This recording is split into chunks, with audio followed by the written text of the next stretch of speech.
someone's mindset about money gets formed at a very early age. Money's invisible nowadays. There's a beautiful thing about having kids understanding the actual dollar or, seeing the exchange of the paper currency. How do we instill a plan and conversations with kids around money so that way the money isn't spent before it already comes in? They've got sort of three different buckets. They've got an investing jar, a spending jar, they can spend it on anything they want, and they have a charitable jar. We think about the 50-30-20 strategy. Time is probably the greatest asset that I could have possibly had on my side.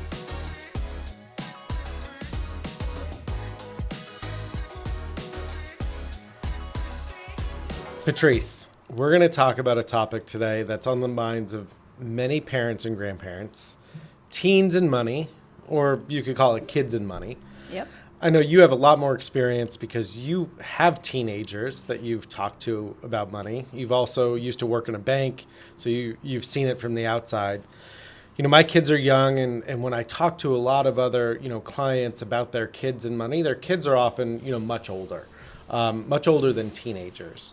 But someone's mindset about money gets formed at a very early age. So I'm excited about this topic because maybe there'll be some takeaways that people can, use to engage their kids, if they're young or if they're teenagers or even older, around money, which in many households is a taboo topic, which I think that's where the sort of issue lies. Well, let's talk about this. Yeah. Can you remember when you first really started thinking about money? Because if we really kind of define our own ideas about money as early as 7, Yeah. and you have, kids about, coming to that age, can you think about when you were that age, Chris? I mean, I can. I think my household was maybe different than others because I grew up around a household that was involved in golf, and on the golf course, there's a lot of money conversations that come up over time. And so it wasn't rare to be with somebody and the topic of investing or a real estate purchase or the cost of a membership to a golf course where that wouldn't come up and you wouldn't be around it. And so I feel like I just grew up in an environment where, we were taught a little bit about money, or it was at least talked about in our family.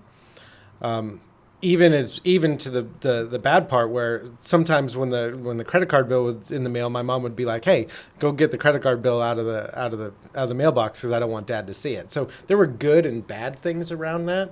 But yes, you bring up the point of people's financial mindset is often formed by the time they're 7 or 8 years old. And so with a 6-year-old and a 3-year-old, I'm trying to be more intentional in terms of the conversations that we have. So I want to get into the topic around teens and money because you have some really good things for them.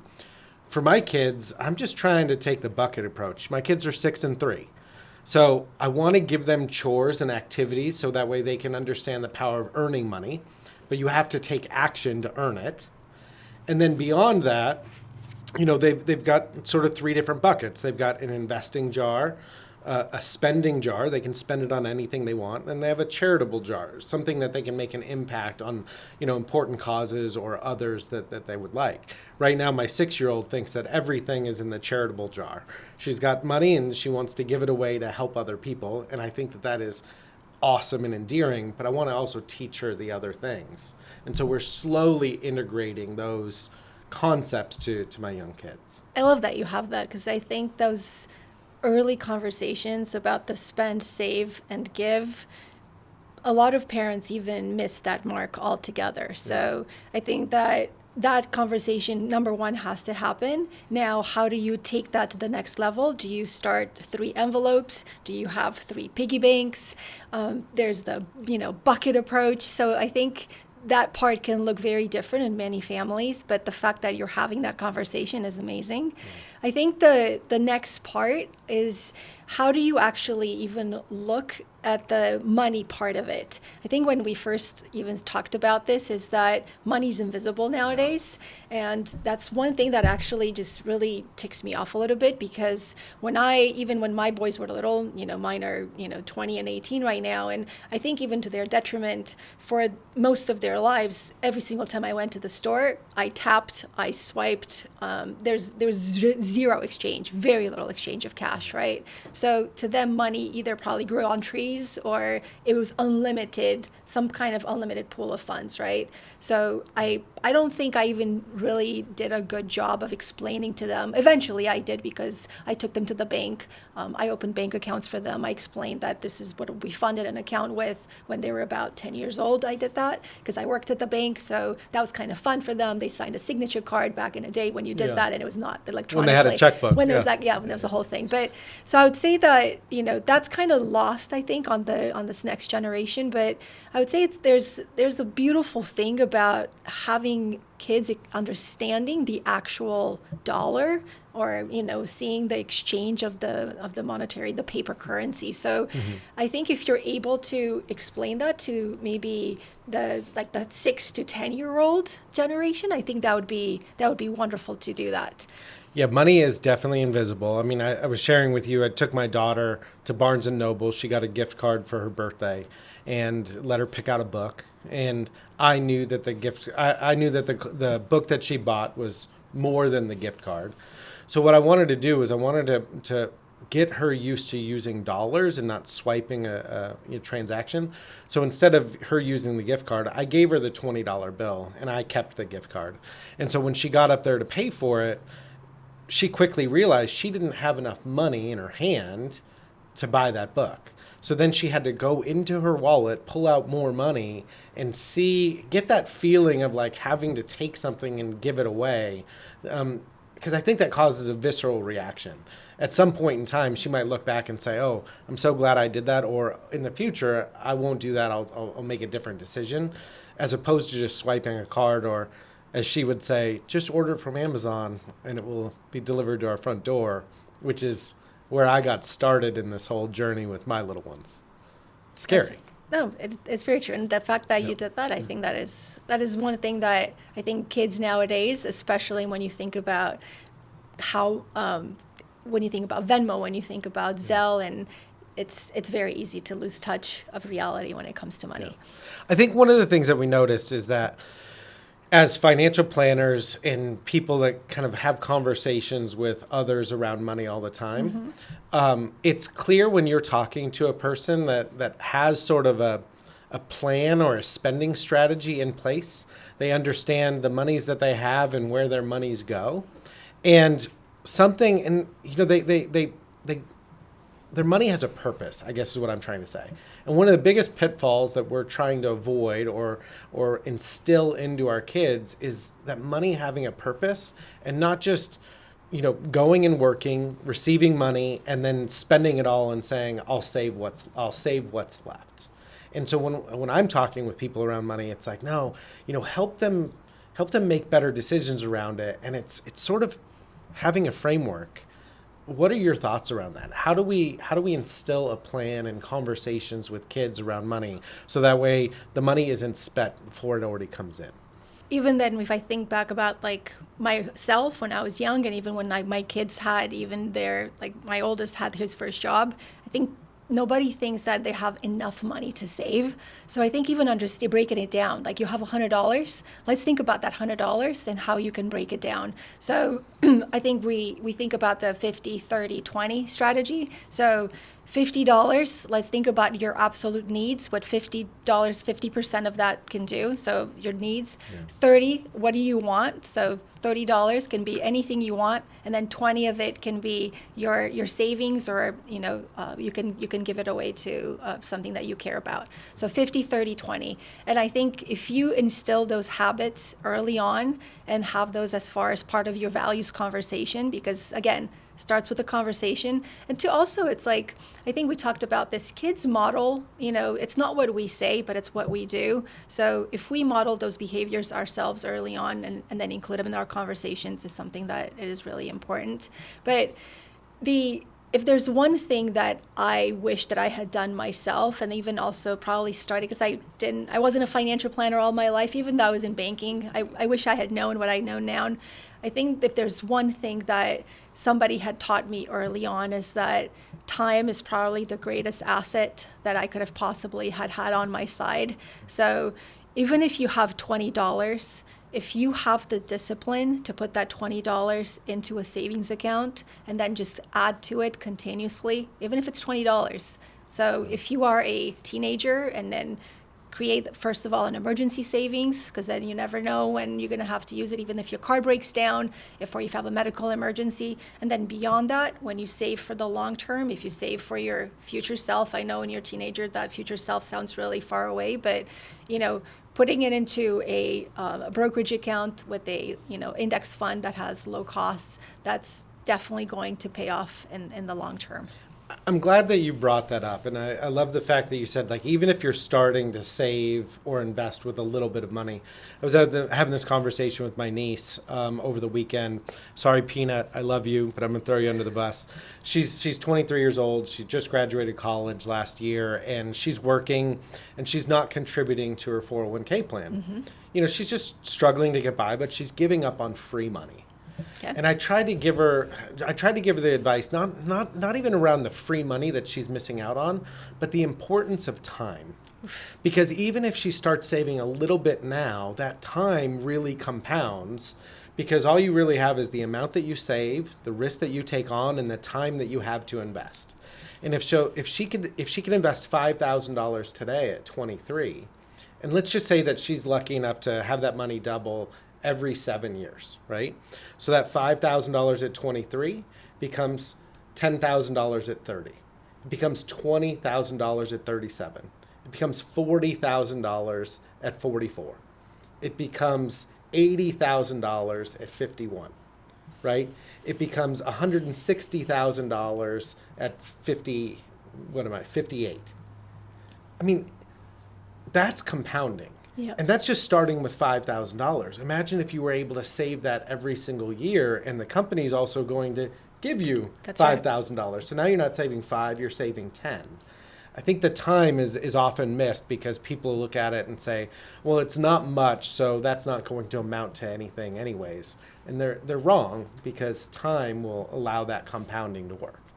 I wish somebody had told me that before. I wish somebody told me that too. So when you're talking with teens around money, obviously it's recognizing that time is a crucial factor. Even saving a little bit is impactful, but having a plan for where the money's going to go before it even hits your bank account. That's probably number one for you, right? I agree, because if it's having the roadmap, I think it's the same thing for us adults. If you don't know where the money's going right now, you have no idea how you can actually allocate the dollars for the rest. So it's really important to understanding your spending strategy first, and living below your means, definitely.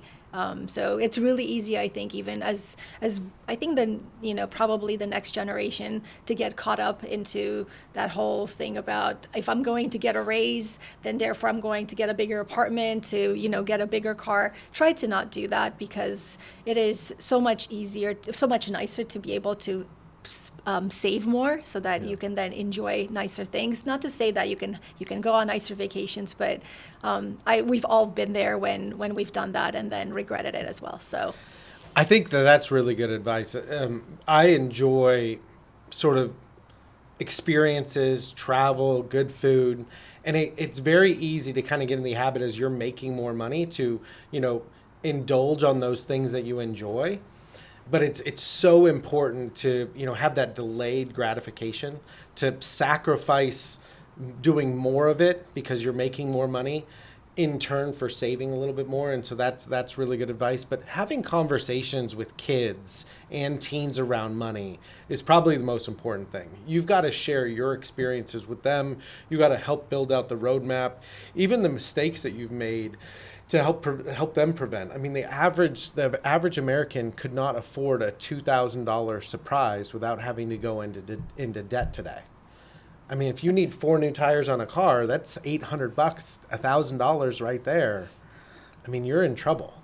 Can we also talk a little bit about debt? Because I mean, I'm not someone who grew up in America, so learning about credit. If there's anything that you can do, can help your teens if you're a parent, is that, and again, everybody has a different approach on this, but I would say is have a separate credit card, one with the low limit. I have like a Discover card because those are very easy to get, where I have my boys as authorized signers actually to build credit. To build credit. So when they were like 15 and 17, I added them to the card, and then as long as I make payments on time, obviously, and then also explain to them that actually keeping how credit cards work, it's not making sure that they have a balance that helps their credit, paying the card on full, that making sure that the limit, up to how much they owe compared to the credit, revolving to the limit. So really educating them on that, because America revolves on credit. Getting an apartment, getting even a cell phone, getting their future car, everything is depending on credit. So it is really important for them to develop those habits early on, making payments on time, along with the savings side of it as well. So I guess you bring up like the best framework in terms of talking with teens and younger adults around money. It's have a plan for where it comes in. So that 50-30-20 rule, try to live your life where half of your dollars that you make goes towards your living. The basic room, board, food, all that stuff over your head. About 30% can be used for discretionary spending. And, I'm sorry, but, a car payment is often considered discretionary. And then the other 20% goes towards saving. So having that framework in there, but then building habits around credit cards and your credit score, so that way they're aware of how to improve that and not sort of get into trouble with debt because they've taken advantage of that 50-30-20 rule and built up some savings. That is correct. Yeah, that's framework. What are your thoughts about this whole get rich quick sort of schemes, whether it's crypto or penny stocks? It seems like a lot of people in the younger generations, whether they're in high school or college, they are much more speculative with their investments. What are your thoughts around that? I came across something that Jeff Bezos said the other day. He asked Warren Buffett, he said, Warren, why don't more people use your investment strategy? It seems pretty easy to deploy. And Warren Buffett laughed and he said, oh, well, it's just too boring for them, because in order to be successful with my strategy, all you need is time. But a lot of people are like, oh, I want to get rich quick. And so they're trying to eliminate the time aspect. Well, if that was the case, we would, if we were not patient, if we were all robots, and if we were able to be that efficient, Chris, but you don't have to be a stock picker, and you don't have to be a crypto genius. Actually, you don't have to be either. All you have to do is you have to be disciplined.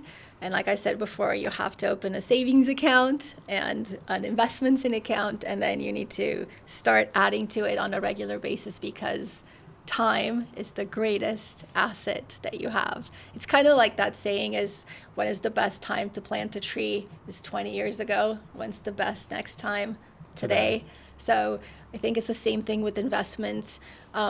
There's no such thing as timing the market. Is really time in the market. We say we talk to clients about this every single time, and I think it really is, really succumbing to the white noise, to the news, it's really to your detriment. And I think even being young, and social media is, we call it, fin talk. It's the financial TikTok that unfortunately our kids are subject to out there. But I think there's also some really good information out there. So I would say is that take the good with the bad, and do seek out advice. I think we are also offer ourselves as a resource. Come to us as a, as a platform for you to double check and make sure that information does apply to you, because it is out there for everybody. It doesn't mean that it's also the information that applies to you. Yeah, thank you so much for bringing that up. And again, if you're talking to your kids or your grandkids around money, having a plan for where it goes before it comes in is extremely important. If you have more questions about the 50-30-20 rule or the bucket bucket strategy where someone saves an emergency fund, then they have money that's earmarked towards medium-term goals, and then long-term investing. Those are all things that we can help out with. But the most important thing that you can do is start having conversations with your kids and your grandkids around money, good decisions that they should be making, things that you learned from. And even if it's just $20 a paycheck, starting small really adds up to a lot in the long run.